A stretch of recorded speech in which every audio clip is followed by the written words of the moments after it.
Friends, trending ಸ್ಯಾಂಡಲ್ವುಡ್ಗೆ ನಿಮಗೆಲ್ಲ ಸ್ವಾಗತ. Kannada big boss season 12ರ 9ನೇ ವಾರದ ನಾಮಿನೇಷನ್ಸ್ ಭರ್ಜರಿಯಾಗಿ ಪ್ರಾರಂಭ ಆಗಿದೆ ಅಂತಾನೆ ಹೇಳ್ಬೋದು. ಇಲ್ಲಿ ತಾವು ನಾಮಿನೇಟ್ ಮಾಡ್ತಾ ಇರೋ ಸದಸ್ಯರ ಬಟ್ಟೆನ ಒಗಿತಾ ಅವರ ನಾಮಿನೇಷನ್ಸ್ಗೆ ಕಾರಣಗಳನ್ನ ಹೇಳಬೇಕು. ಇನ್ನು ನಿಯತ್ತಿನ ಬಲಗೈ ಒಂಟ ಧ್ರುವಂತ್ ಅವರು ರಾಜಮಾತೆ ಅಶ್ವಿನಿ ಗೌಡ ಅವರ ಹೆಸರನ್ನ ನಾಮಿನೇಷನ್ಸ್ಗೆ ತಗೊಳ್ತಾ, ಈ ಮನೆಯಲ್ಲಿ ಒಂದು ಫೇಕ್ ಮುಖವಾಡ ಹಾಕೊಂಡಿರೋ ವ್ಯಕ್ತಿ ಅಂದ್ರೆ ಅದು ಅಶ್ವಿನಿ ಅವರು. ಈ ಮನೆಯನ್ನ ಅಶ್ವಿನಿ ಹಾಗೂ ಜಾನ್ವಿ ಅವರು ಮಿಸ್ಲೀಡ್ ಮಾಡಿರೋ ಅಷ್ಟು ಬೇರೆ ಯಾರು ಮಾಡಿಲ್ಲ. ಬಿಗ್ ಬಾಸ್ ಮನೆಯಲ್ಲಿ ಒಬ್ಬ ಡಮ್ಮಿ ಫೇಕ್ ಪರ್ಸನ್ ಇವರು ಅಂತ ಹೇಳಿದ್ದಾರೆ.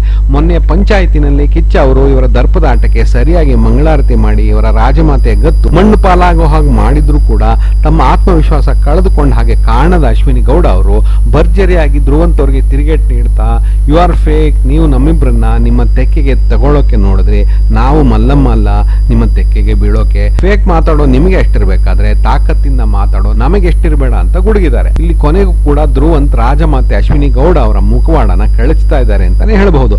ಆದ್ರೆ ಇದು ಅವರಿಗೆ ತುಂಬಾ ಲೇಟ್ ಆಗಿ ಜ್ಞಾನೋದಯ ಆಗಿದೆ ಅನ್ನೋದು ವೀಕ್ಷಕರ ಅನಿಸಿಕೆ.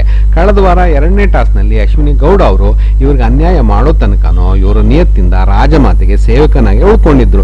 ಗಿಲ್ಲಿ, ರಕ್ಷಿತಾ, ಕಾವ್ಯ ಎಲ್ಲರೂ ಕೂಡ ಅಶ್ವಿನಿ ಗೌಡ ಅವರ ದಬ್ಬಾಳಿಕೆ ದರ್ಪದಾಟ ಕಳಿಸ್ತಾ ಇದ್ರು. ಅವರ ಜೊತೆಗೇನೆ ಇದ್ದು ಎಲ್ಲಾನು ಸಹಿಸಿಕೊಂಡಿದ್ರು ಧ್ರುವಂತ್ ಅವರು. ಈಗ ತಮಗಾದ ಅನ್ಯಾಯಕ್ಕೆ ಸಿಡಿದೆದ್ದಿದ್ದಾರೆ. ಇದನ್ನೇ ಅವರು ಕೆಲವು ವಾರಗಳ ಮುಂಚೆನೆ ಮಾಡಿದರೆ ವೀಕ್ಷಕರು ಕೂಡ ಇವರ ಧೈರ್ಯಕ್ಕೆ ಬಹುಪರಾಕ್ ಹೇಳಿರೋರು. ಈಗ ಅಶ್ವಿನಿ ಗೌಡ ಅವರು ಬಟಾಬಯಲಾಗಿರುವಾಗ ಅವ್ರ ವಿರುದ್ಧ ನಿಂತಿರೋದು ಇವರು ಕೂಡ ಎಷ್ಟು ಆನೆಸ್ಟ್ ಅನ್ನೋ ಪ್ರಶ್ನೆಗಳನ್ನ ವೀಕ್ಷಕರ ಮನಸ್ಸಿನಲ್ಲಿ ಇದು ಹುಟ್ಟಾಕತ್ತೆ. ಏನೇ ಆದ್ರೂ ಕೂಡ ಇದು ಧ್ರುವಂತ್ ಅವರ ಮುಂದಿನ ಆಟಕ್ಕೆ ತುಂಬಾ ದೊಡ್ಡ ಮಟ್ಟದ ಸಹಾಯ ಮಾಡೋದಂತೂ ಖಚಿತ. ಮುಂದಿನ ವಿಡಿಯೋದಲ್ಲಿ ಸಿಗೋವರೆಗೂ ಬಾಯ್ ಫ್ರೆಂಡ್ಸ್.